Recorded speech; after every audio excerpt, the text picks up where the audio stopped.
Welcome today in front of me XIAOMI 11T, and I'll show you how to change icon's shape on this device. So first you should go to the Play Store, and here in the search pool type the X icon changer.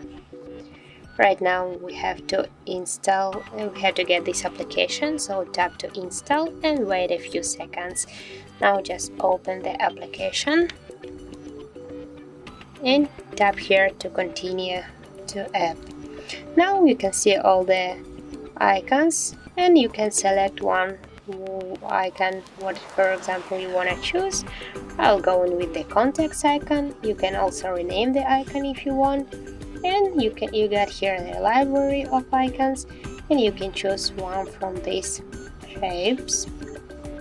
Also you can choose from your device photos. Also you can make at the moment a picture from your camera, and here you can just unblock this function. For example, I'll go in with this icon. Now just tap here to OK, and we have to confirm all the permissions.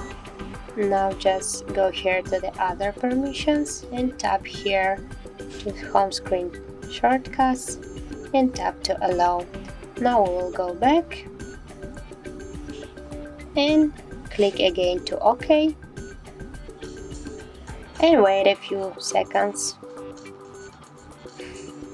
Skip the ads.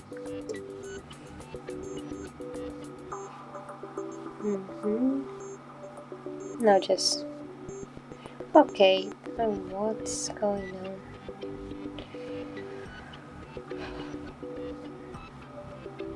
Okay, so now we can just change the next icon from this one, and also now you can see our new contact icon. As can you see this, and it's another one. So that's it. If you find this video helpful, leave like, comment and subscribe our channel.